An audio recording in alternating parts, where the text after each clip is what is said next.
everyone, welcome back to Heartland Mamas. I'm Murri Brio. And I'm Heidi Henry, coming to you from two separate studios at the edge of the Great Red Divide, which is looking more like a blue island in the middle of a Red Sea right now. You can find all of our previous episodes at heartlandmamas.com on all podcast platforms, YouTube, and proudly carried as part of the Demcast USA network. We call ourselves at the edge of the Great Red Divide, or the blue island in the middle of the Red Sea, because we're bringing the voice of progressive Democrats across the United States all the way to California, because so many people are left out of the conversation in rural areas. I live in a rural area. There's very little messaging from the Democratic Party here unless it comes over the TV. So Murri and I are making up the difference. So Murri, last night, these two progressive Democrats watched the first night of the RNC convention. Oh my God. Wow. Yeah. We watched it, ladies and gentlemen, so you don't have to. And listen, I did it, and I don't drink, but I think I might take it up as a hobby. So For sure. Absolutely. So we're going to give you a rundown of the RNC and our thoughts and who was there. And we're going to start off with the first lady that was business owner Barbie. She mentioned God 16 times. She only 16? Brought up, I think, probably only 16. Yeah. And who was she again, Heidi? I jumped in at the very beginning, so I missed her name, and they didn't put it in that. Let's see. Thing. I can't think of her name right now, but she owns a little coffee shop in Montana. And that's right. Yeah. That's right. Business owner Barbie. That's and she was so thankful to Donald Trump for the PPP loan, which is actually an idea of Nancy Pelosi, because my small business also benefited from it. It was not a Republican idea, but she was there on her knees praising God for a non-Trump idea. Very much. Yeah. And very much. Here's praising the Lord. Yeah, for this, and it had nothing to do with that.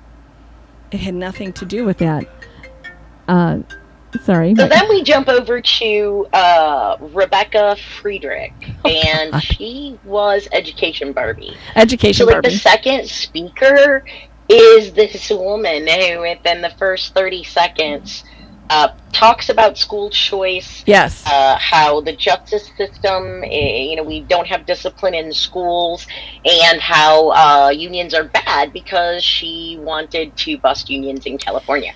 Well, so within the first 10 minutes of this convention, with no platform, we already have figured out that we are attacking unions, and we're for school choice. Well, and we're, opposed to public education, which is, Betsy DeVos, our Secretary of Education in charge of all of our school children, owns a lot of charter schools, right? That's how she got her nine yachts and her yacht scheduling captain.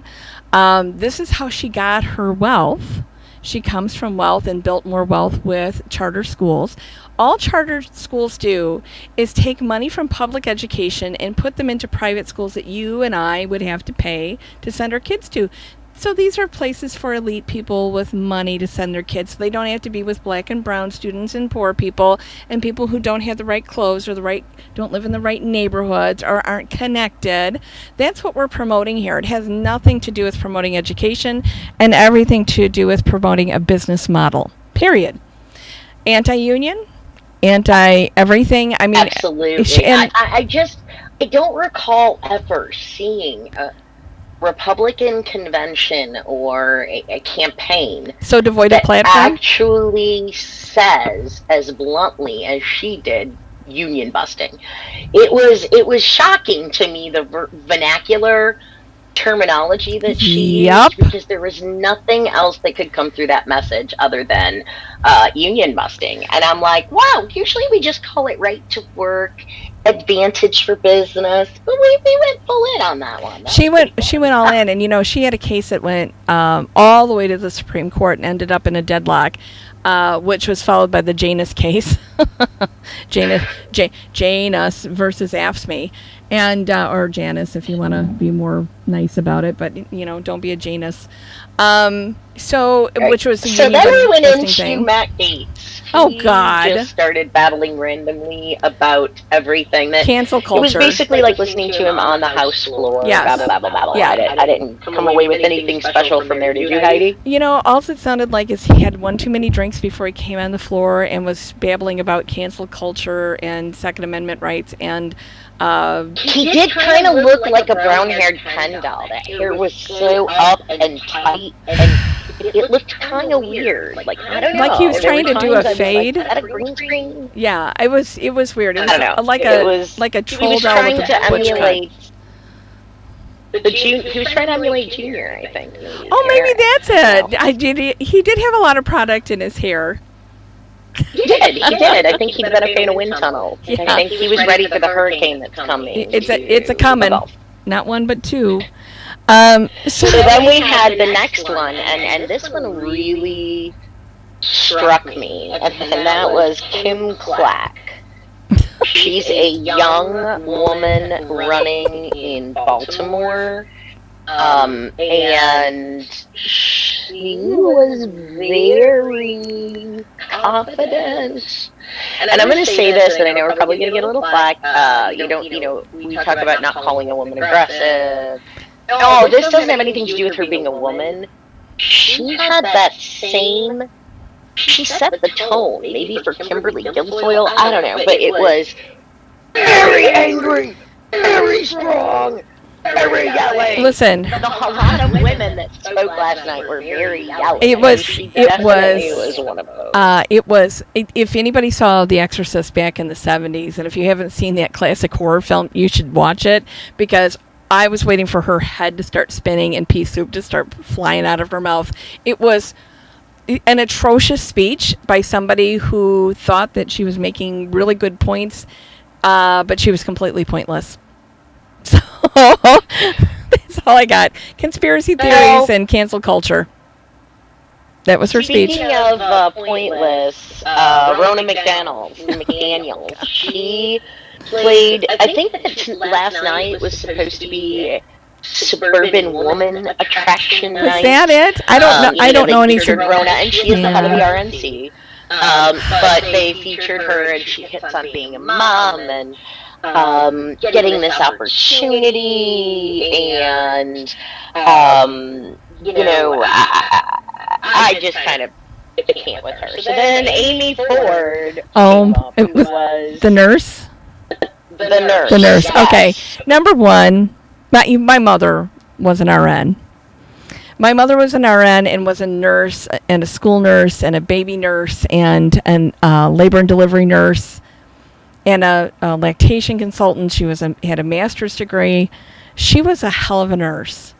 She rushed into danger when called. If they were short in med-surg, she was there. She never deployed because she was not in the armed services. But for some reason, Amy Ford feels like she deployed to go work in hospitals outside of her area. So she went to New York City, and then she went, I don't know, somewhere south. And after a while, it was like her horrible, horrible accent just kind of wore me out.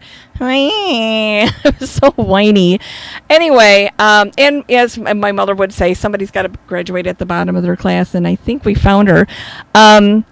But she was thanking Trump for all the PPE that came in the ventilators. Now, her timeline for deployment was right when Trump was still calling COVID-19 a hoax. So, Amy Ford, you're full of shit. I'm calling it right now.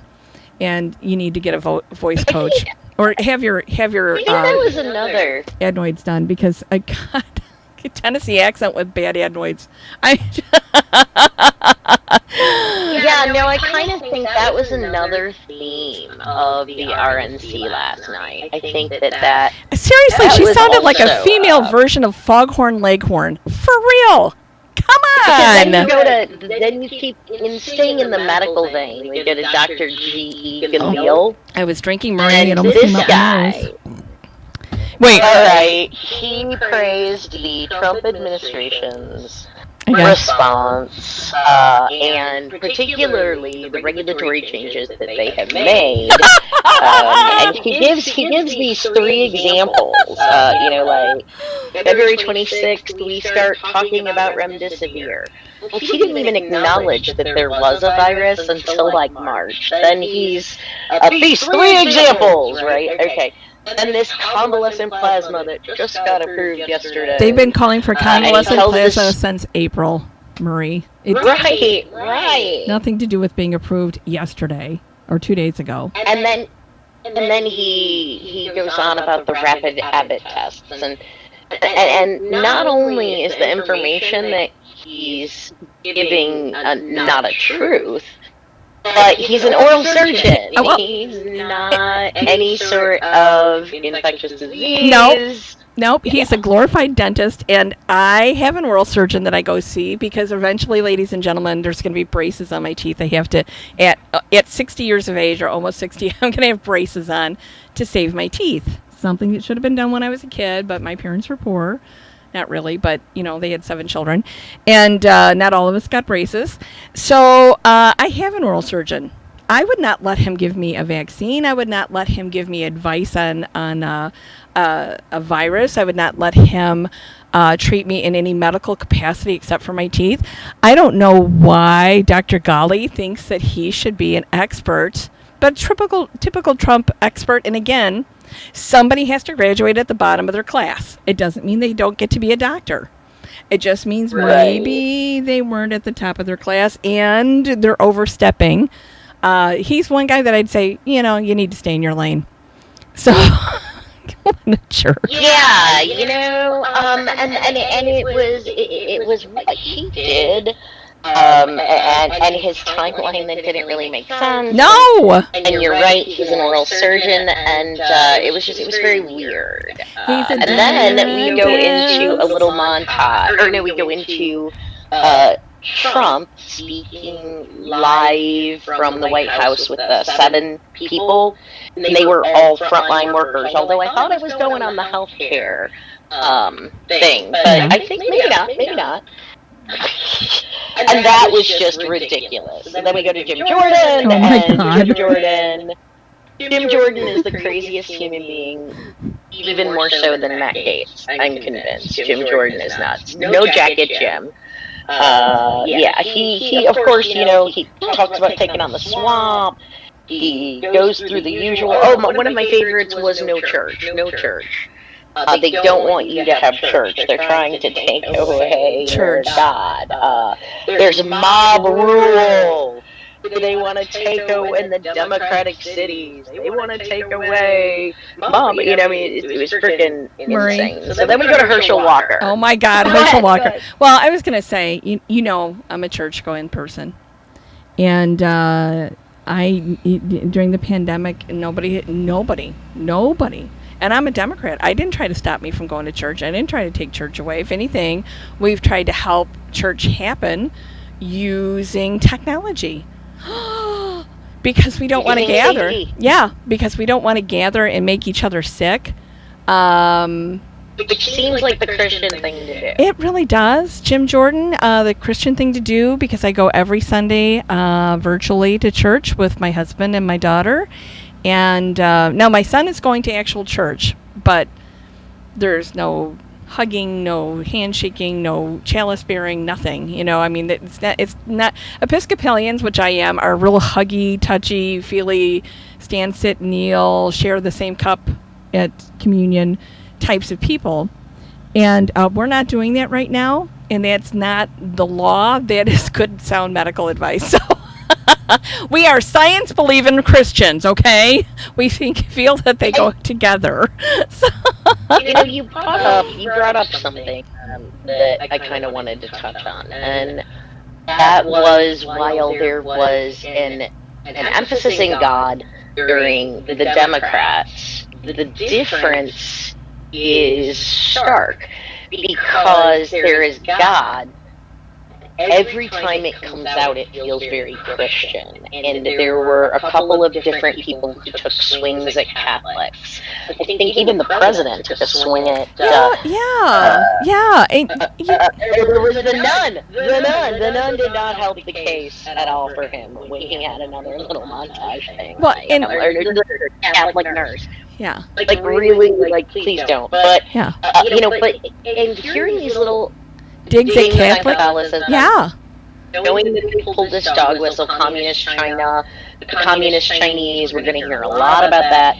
It occurred to me, and you mentioned it, that one of the people who spoke was Maximo,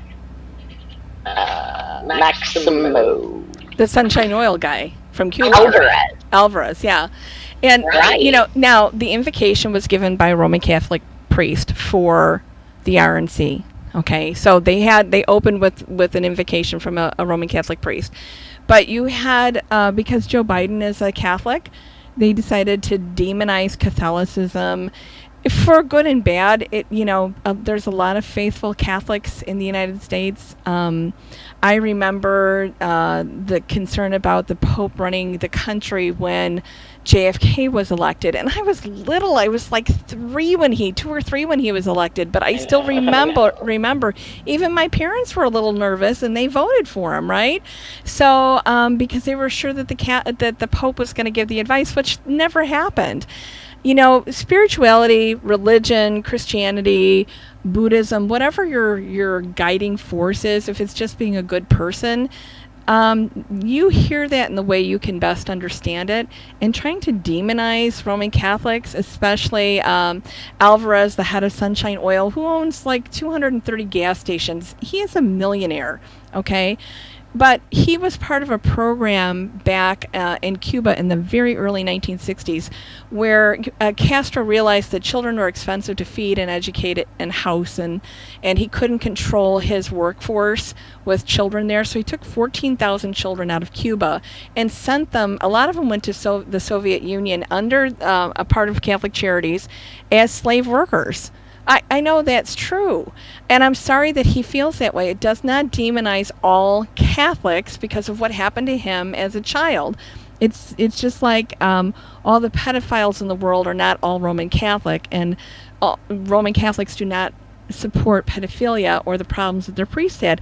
I get so tired of this. Let's find a boogeyman, and let's, in this case, call it Catholic. It's Democrat, it's Catholic, it's communist. So I picked up a few undertones of it throughout, and a few dings here and there beside Maximo. Yeah. But overall, the overreaching feel was they were only referring to religion as far as cancel culture, right, as far as Christianity. When they're talking about protecting religion, it was about protecting Christianity. Right. When they weren't, they weren't protecting Baptists, and they weren't protecting Episcopalians, they weren't protecting Muslims, they weren't protecting Hindus, they weren't protecting anybody but a certain type of evangelical Christianity, period. That's it. Nothing else. No native cultures were honored. No African cultures were honored. No voodoo wasn't honored. And some people, voodoo can be very tight with Roman Catholicism if you go do the Haitian route. But none of that was honored. And that's really sad. It was just really disheartening to see, because they're creating a boogeyman. Again, they need somebody for you to hate, because they can't say that they're building a wall to keep the Mexican rapists out and murderers out. Yeah, I was thinking that in 2016 it was the Latinx community. Well, mostly Mexicans. Not just Mexico, no, it was mostly South. Mexicans. It was mostly Mexicans that Trump, when he came down the escalator, it was all about Mexico. Because let's face it, Murri, every bigot in the United States, anybody who comes from south of Texas is Mexican. They don't care that they came from Chile. They're Mexican. You know that they can't. I can't tell them apart. They're all the same, and they look like terrorists. Are you kidding me? Are you kidding me? Oh my God! So sorry. I just it's like I watched in the studio here last night, and I did it so my family didn't have to hear me screaming. I watched it outside too. Yeah. So who do we have next? We. All right, so we have to hit. I think we're just going to hit the key ones at this point because our time is starting to run short. But we definitely need to talk about Natalie Hart. Natalie Hart is a Trump campaign advisory board member, and somebody he'd like to have sex with. She was medical Barbie. Medical, bone cancer survivor. Right. Who didn't? Her story was all over the map. Yes. Who didn't like the FDA because it said that the treatment she took for bone cancer could be potentially deadly.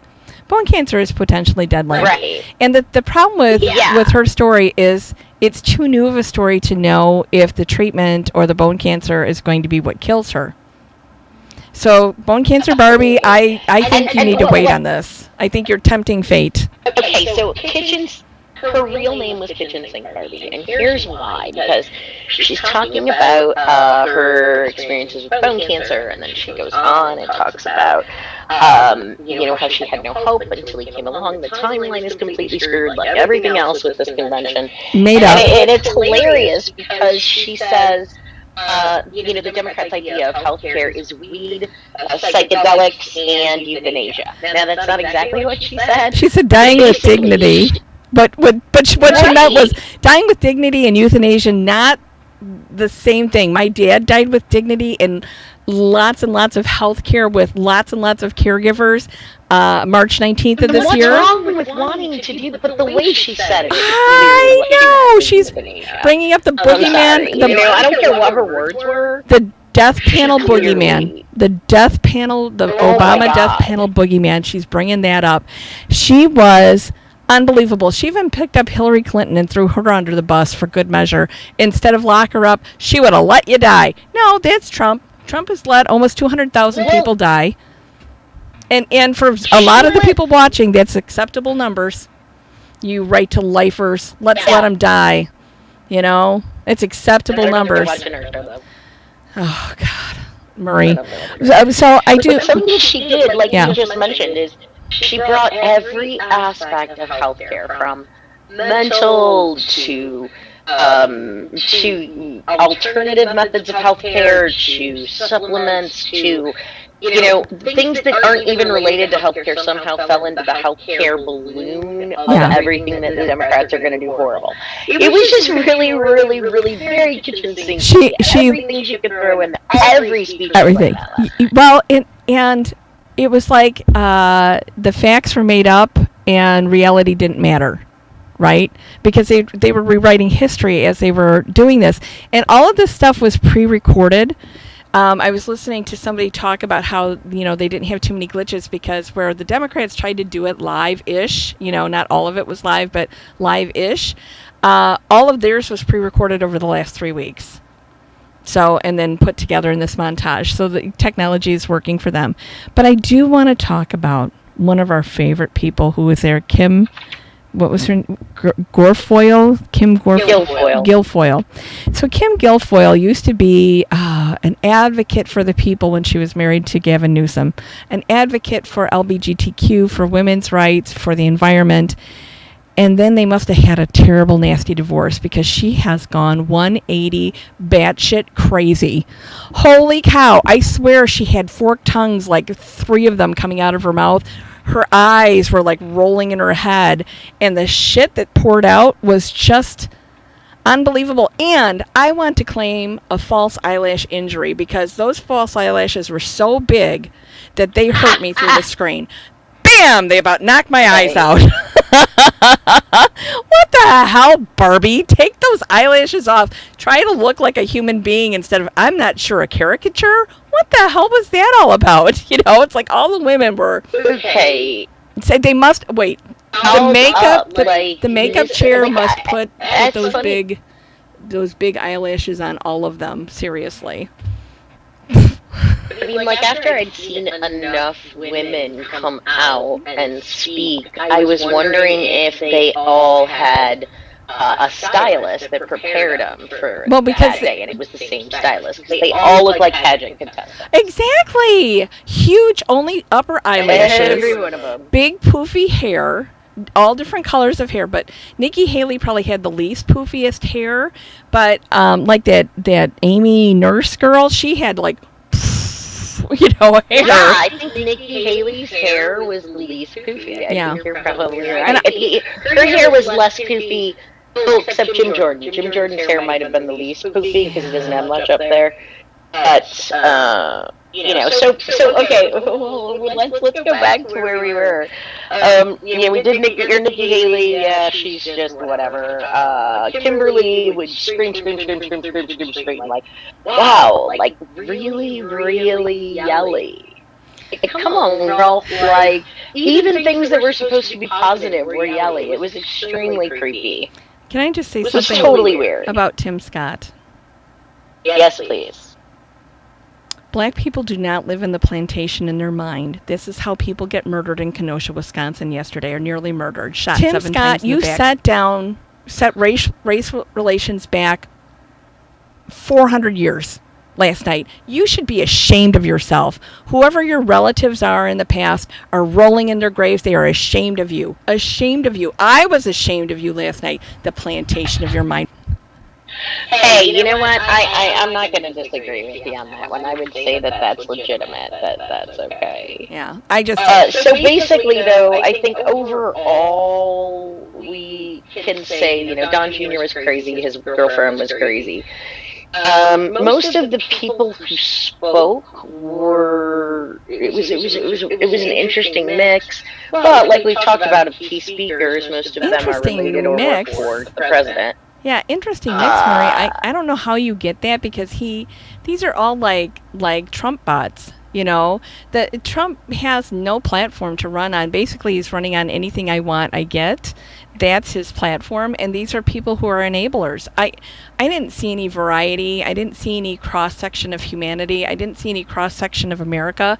I saw a bunch of Trump bots reinventing the truth, changing reality, alternate facts, speaking last night.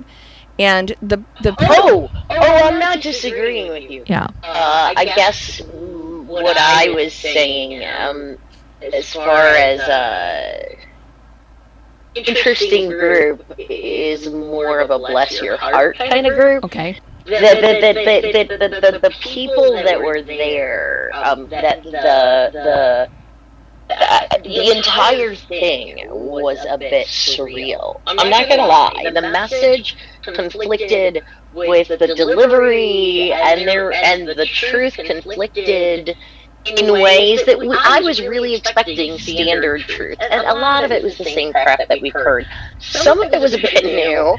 And so the way, I don't know, I felt like reinventing Trump's response to a deadly coronavirus. Yeah. That was completely reinvented. That was rewriting history books. It was really and truly exercising cognitive dissonance. I'm just gonna say it was definitely that. Watching it was so